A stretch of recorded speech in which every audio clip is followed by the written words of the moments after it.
ਅਜੇ ਤਾਂ ਮੰਤਰੀ ਉਹਦੇ ਨਾਲ ਨਹੀਂ ਸਾਰੇ ਸਾਥ ਦਿੰਦੇ, ਜਦੋਂ ਸਾਰੇ ਦੇਣ ਲੱਗੇ ਇਹ ਸਫਾਇਆ ਹੋ ਜਾਊਗਾ ਰਜਵਾੜਿਆਂ ਦਾ ਪੰਜਾਬ 'ਚ। ਮੇਰੇ ਵੀਰੋ ਤਗੜੇ ਹੋ ਜਾਓ, ਇਹ ਰਜਵਾੜਿਆਂ ਦਾ ਰਾਜ ਖਤਮ ਕਰਨਾ ਪੈਣਾ।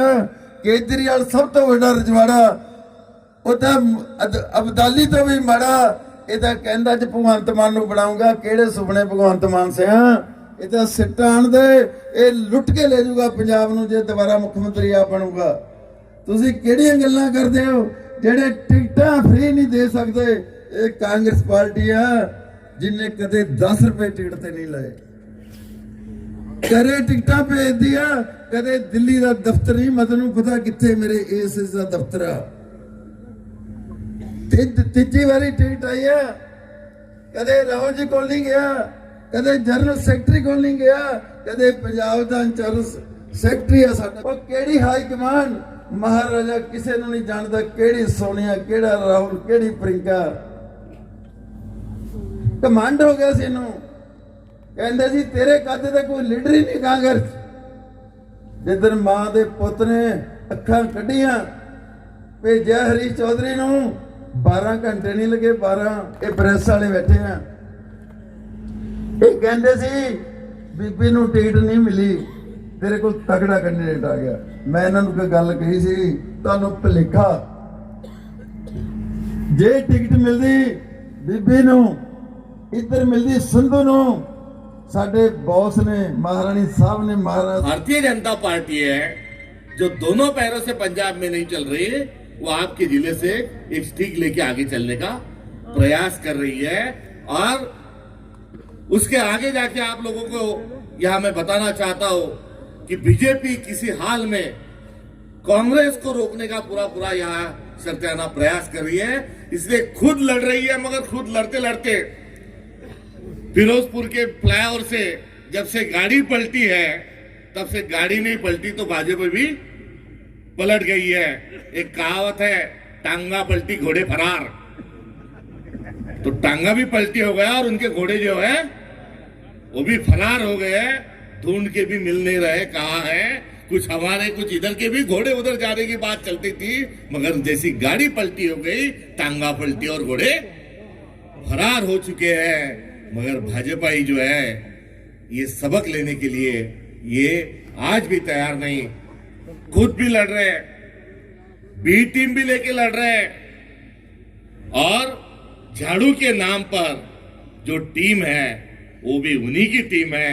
और ये सब मिलके यहां पर जो सेकुलर विचार है, जिस ताने बाने की बात मैंने आपसे कही, जो समाजवाद की बात आपसे मैंने कही, जो आध्यात्मिक परंपरा की जो बात मैंने आपसे कही, उसको मोड़ने का, उसको मरोड़ने का, उसको बिटाने का काम ये भाजपा के माध्यम से कर रहा है। मैं महाराष्ट्र से आता हूं। अभी अन्ना जब मिलते हैं मुझे, अन्ना हजारे जी, मैं उनको बोलता हूं कि पाकिट मार से मुलाकात हो गई क्या? वो हंसते हैं। उनके साथ कुछ काम करने का मौका मुझे लंबे समय तक मिलते रहा। मैं सरपंच जिला पंचायत से उभरा हुआ एक सोशल वर्कर, एक एक्टिविस्ट कार्यकर्ता हूं, कुछ कमेटियों में भी रहे, तो उनसे मैं पूछते रहता हूं कि पाकिट मार कहाँ गया, तो हंस के ताली देते हैं। वो पाकिट मार कौन है ये आपको बताने की जरूरत नहीं। वो पाकिट मार दूसरा तीसरा कोई नहीं, जो अपने आप को खासते हुए आम आदमी की जो एक नकल करता है, वो पाकिट मार है।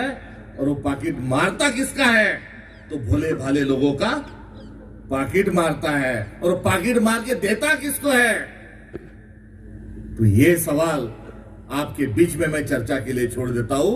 और इसलिए तीसरे नहीं, ये विधानसभा आपकी जो लोकसभा है, ये बताने के लिए मैं और कोई संदर्भ महाराष्ट्र का, भारत का नहीं दूंगा। आपके लोकसभा के एक्स मेंबर ऑफ पार्लियामेंट रहे डॉक्टर गांधी, उनसे मैं मिला और उन्होंने मिलते हुए कहा कि हर्षवर्धन जी, मुझे बहुत पछतावा है कि मैंने आम आदमी की पार्टी के साथ कुछ कदम में चला, और उस पार्टी के साथ चलने का मुझे बहुत बड़ा दुख है, क्योंकि ये पार्टी नहीं, ये आरएसएस का ये दल है। ये एक अच्छे और सच्चे इंसान की जो शब्दों का अनुभव मैं आपके सामने देता हूं। इसलिए कुछ भी करके आम आदमी पार्टी आना नहीं चाहिए, देश को बर्बाद कर देगी। ये भी मैं आपके साथ में यहाँ साझा करते हुए जो बातें सुनाई देती है, हम जब फील्ड में घूमते हैं, हमारा हुलिया ऐसा है कि कोई पहचानता नहीं, हम पूछ लेते हैं तो जो बातें आती है उससे तकलीफ होती है और लगता है कि पंजाब किस राह पे जा रहा है। उस चिंता को मैं आज परिवार के तौर पर आप सबके सामने यहाँ साझा करता हूं और आने वाले 8-10 दिन में ये नामो निशान ये पॉकेट मार के पार्टी का यहाँ नहीं रहना चाहिए। ये जिम्मेदारी आप सब लोगों पे यहाँ मैं देना चाहता हूं। परसों 3 दिन पहले रात 12 बजे तक हमारी मीटिंग चली। सीएम साहब थे, मैं थे, हरीश चौधरी साहब थे, मदन लाल जी अपने सहयोगी के साथ, लाली जी डीसीसी अध्यक्ष सब आए हुए थे, गुरप्रीत जी भी आए थे। अभी वो बता रहे थे कि वो केजरीवाल जी क्या क्या सब किस्सा, लोग ले जाओ, ये ले जाओ, वो ले जाओ। आपने तो कम कहा, मैं लुधियाना में कल था। लुधियाना में तो टिकट कैसे बिके और कैसे बटे ये भी मैं सुन के आया हूँ। मगर मैं कुछ बोलूंगा तो ऐसा होगा कि अपन कांग्रेस वाले हैं, मगर जो भी कहेंगे सच कहेंगे, सच के सिवा कुछ नहीं कहेंगे। इन्होंने कोई व्हाट्सएप कॉल पे 1 मिनट की बात की, ये कहा ये आम आदमी पार्टी छोड़ दो, मगर हमारा सच्चा सुच्चा आम आदमी पंजाब के मुख्यमंत्री चरणजीत सिंह चन्नी जी साहब बैठे हुए थे। उन्होंने किस तरीके से उनके साथ मिले, वो तो आए ही नहीं थे, उस दिन आने वाले थे, मगर आके 1 सेकंड होने के बाद उनसे कितने प्यार से बात की, उनके कंधे पे हाथ रखा, उनके हाथों में हाथ लिया। एक बार नहीं तो फोटो वाला कभी हो जाता है ना शादी में, अरे डालो डालो हो जाता है, आगे पीछे तो फोटोग्राफर बोलता है कि वंस मोर। वो हाथ इनके गले में पंजे का दुपट्टा डालते डालते टाइमिंग भी गलत हुआ तो उन्होंने दोबारा डाला। अब इतना आम आदमी हमें मिलने वाला नहीं। अब आम आदमी का जो सपना है वो कांग्रेस को ही पूरा करना है। इतना बोलते हुए और शब्द और विचार मेरे दिल में झलक रहे हैं और आ रहे हैं, मगर शाम होते जा रही, ढलते जा रही है, मैं ज्यादा नहीं बोलूंगा। मगर आज मदन लाल जी का जो भाषण था वो नैरेटिव है। वो मेरे साथ बगल में जब बैठे तब मैंने कहा कि यह आपका प्रचार भाषण था, विजय भाषण था, और आपने जो बोला वही आपके विधानसभा क्षेत्र की ये कहानी है और ये कहानी आपको घर घर तक, दिल दिलों तक पहुंचाना है। ये जिम्मेदारी आज के इस कार्यक्रम के अवसर पर मैं डालता हूं। मैं लाले जी का तहे दिल से यहाँ शुक्रिया अदा करता हूं। और जो आम आदमी पार्टी से हमारे दल में जो आए गुरप्रीत जी संधू साहब, इनको पंजाब कांग्रेस कमेटी का सेक्रेटरी यहां पर मैं उनकी अनाउंसमेंट, ये जिम्मेदारी आप सब लोगों के सामने पार्टी के माध्यम से उन पर डालता हूं। और प्रदेश कांग्रेस कमेटी के सेक्रेटरी के नाते वो कांग्रेस का विचार घरों घर तक पहुंचाए, ये उनको बधाई देते हुए एक उम्मीद उनसे यहाँ पर मैं जाहिर कर, यहाँ उम्मीद उनसे मैं रखता हूं। और अंत में जो बात आपसे मैंने कही कि विश्व में क्या हो रहा है, तो विश्व में जो हो रहा है सारे लोगों का ध्यान पंजाब की तरफ है। घर जाते जाते एक सपना मैं आप सब लोगों को देता हूं, मेरे पास भी हो, आपके पास भी रहो, कि 20 तारीख को चुनाव का हम वोटिंग करने के लिए जाएंगे। वहां जाते साथ हमको पंजा का बटन दबाना है। पंजे का बटन दबाने के बाद पीप की आवाज आती है, मगर ऐसा दबाना है कि पीप नहीं, पी लंबी आवाज सुनाई दे। और फिर आपस में मतदान वोटिंग हमारा खत्म हो जाएगा और जिस दिन नतीजे आएंगे उस दिन आप टीवी के सामने बैठे हुए होंगे और टीवी पे एक पट्टी चलेगी।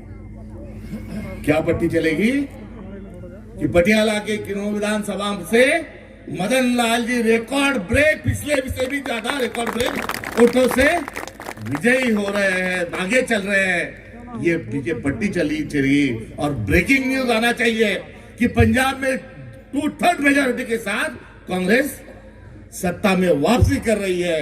ये सपना आप सब लोग सजा के लेके जाइए, ये गुजारिश करता हूं।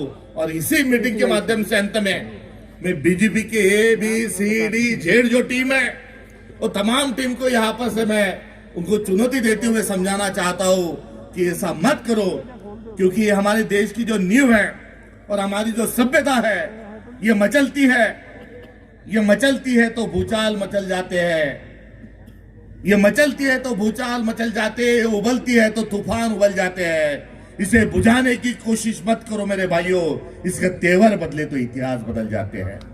इसलिए इतिहास को बचाने की जिम्मेदारी आप सब लोगों पर यहाँ पर रखते हुए, और यहाँ पर के विधायक जी ये पिछली बार 3 नंबर पे आए थे, इससे भी और बड़ी जिम्मेदारी मैं तमाम यहाँ पर जो मौजूद जो साथी है उन पर देते हुए मैं आप लोगों को एक तगड़ी लड़ाई, एक विश्व को फिर से एक बार पंजाब क्या है ये दिखाने की लड़ाई के लिए आप सब लोगों को बधाई देता हूं। ढेर सारी उम्मीदों को रखते हुए मेरी वाणी को विराम देता हूं।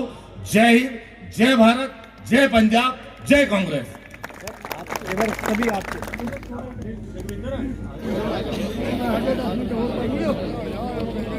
कांग्रेस पार्टी जिंदाबाद की तरफ बढ़ रहा है और कांग्रेसी माहौल बन रहा है। जो लोग सुबह का बुला शाम घर लौटता है तो उसे बुलाने गए थे, इस प्रकार से स्थिति सभी तरफ है। जो बहुजन समाज से सारे जो लोग हैं इनके सारा खेल समझ में आया है कि किस प्रकार से आपको लड़ाया जा रहा है और किस तरीके से बेवकूफ़ भी लोगों को बनाया जा रहा है। तो ये सारी चीज़ें खुलकर सामने आने के कारण दिन ब दिन बहुत सारे लोग जो है वो कांग्रेस के साथ जुड़ रहे हैं। यहाँ पर आज से इस कार्यक्रम के माध्यम से जो कांग्रेसी कुंबा है जो पहले से मजबूत था उसको और मजबूत बनाने के लिए और भी आज कुछ साथी हमारे साथ जुड़े, इस बात की हमको आज बहुत। राहुल गांधी जी पंजाब में आ रहे हैं, क्या हल्का कनौर में आ सकते हैं? राहुल गांधी जी पंजाब में उनका प्रोग्राम बन रहा है। कोरोना के चलते जो इलेक्शन कमीशन ने जो गाइडलाइन दी है उसका ध्यान रखते हुए कैंपेन आगे लेके जाएंगे। फिलहाल अब उनकी जो अगली रैली है वो वर्चुअल रैली होने वाली है और उस रैली में इस हल्के से भी ज़्यादा लोग वर्चुअल रैली में सम्मिलित जरूर होंगे। सर, कल जो काली माता मंदिर में पटियाला में बेदबी का मसला हुआ है उसको पंजाब का माहौल खराब करने की जो कोशिश की जा रही है उसके ऊपर आपकी सरकार क्या कर रही है? इस प्रकार से ब्लॉक समिति मेंबर माइक बंद करो। इस प्रकरण की पूरी मेरे पास जानकारी नहीं है। बहरहाल सरकार का काम जरूर करेगी। कल अभी फ्रॉम डीडी न्यूज अभी आपने कहा कि कोरोना को देखते हुए जो गाइडलाइंस के मुताबिक चल रहे हैं तो आज जरूर से ज्यादा जो कट है, भीड़ बहुत ज्यादा थी। 300 लोगों की भीड़ का ज्यादा से लोग 300 लोगों की भीड़ 300 लोगों की प्रचार की अलाउड है और आज की उसी माध्यम से 300 लोगों में ये आज की प्रचार रैली की गई। ਜੇ ਤੁਸੀਂ ਆਮ ਪਾਰਟੀ 'ਚ ਰਹਿ ਕੇ ਆਮ ਪਾਰਟੀ ਦੀ ਸੇਵਾ ਕਰ ਸਕਦੇ ਆ, ਤੁਸੀਂ ਪੁਰਾਣੇ ਕਾਂਗਰਸੀ ਹੋ, ਪਿਛੋਕੜ ਆਪਣਾ ਕਾਂਗਰਸ ਦਾ ਸਾਰਿਆਂ ਦਾ, ਆਪਾਂ ਕਾਂਗਰਸ ਰਹਿ ਕੇ ਕਾਂਗਰਸ ਦੀ ਸੇਵਾ ਕਿਵੇਂ ਕਰ ਸਕਦੇ? ਵੀ ਬਹੁਤ ਵਧੀਆ ਸਾਨੂੰ ਮੁੱਖ ਮੰਤਰੀ ਮਿਲਿਆ ਚਰਨਜੀਤ ਚੰਨੀ ਜੀ। ਸਾਹਿਬ ਤੋਂ ਤੰਗ ਹੋ ਕੇ ਪਾਰਟੀ ਛੱਡੀ ਸੀ ਤੇ ਝਾੜੂ ਦਾ ਪੱਲਾ ਫੜਿਆ ਸੀ ਕਿਉਂਕਿ ਉਹਨਾਂ ਨੇ ਜੋ ਵਾਅਦੇ ਕਰੇ ਉਹ ਪੂਰੇ ਨਹੀਂ ਕਰੇ। ਹੁਣ ਮੈਂ ਸੀਐਮ ਚੰਨੀ ਜੀ ਨੂੰ 2 ਦਿਨ ਪਹਿਲਾਂ ਰਾਤ ਨੂੰ ਅਸੀਂ ਸਾਰੇ ਇਕੱਠੇ ਮਿਲੇ, ਮੀਟਿੰਗ ਚੱਲੀ 2 ਘੰਟੇ। ਉਹਨਾਂ ਦੇ ਕੰਮ ਤੋਂ ਮੈਂ ਪਹਿਲਾਂ ਹੀ ਬਹੁਤ ਪ੍ਰਭਾਵਿਤ ਸੀ। ਉਹਨਾਂ ਦੇ 111 ਦਿਨ ਦੇ ਕਾਰਜਕਾਲ 'ਚ ਉਹਨਾਂ ਨੇ ਪੰਜਾਬੀਆਂ ਨੂੰ, ਕਾਂਗਰਸ ਨੂੰ ਦੁਬਾਰੇ ਖੜਾ ਕਰਤਾ ਪੰਜਾਬ 'ਚ। ਨਵਜੋਤ ਸਿੱਧੂ ਜੀ ਦਾ ਰੋਡ ਮੈਪ ਆ ਉਹ ਪੰਜਾਬ ਨੂੰ ਦੁਬਾਰੇ ਲੀਹਾਂ ਤੇ ਲਿਆ ਸਕਦਾ। ਇਹਨੂੰ ਦੇਖਦੇ ਹੋਏ ਪੰਜਾਬ ਦੀ ਖੁਸ਼ਹਾਲੀ ਲਈ, ਪਿੰਡਾਂ ਦੇ ਆਪਸੀ ਝਗੜੇ ਮਿਟਾਉਣ ਲਈ ਅਸੀਂ ਸਾਰੇ ਅੱਜ ਇਕੱਠੇ ਹੋਏ ਹਾਂ ਤੇ ਅਸੀਂ ਘਨੌਰ ਨੂੰ ਜਿਹੜੇ ਸਾਡੇ ਮੁੱਦੇ ਸੀ ਉਹ ਮਦਨ ਲਾਲ ਜੀ ਨੇ ਸਾਰੇ ਮੰਨ ਲਏ।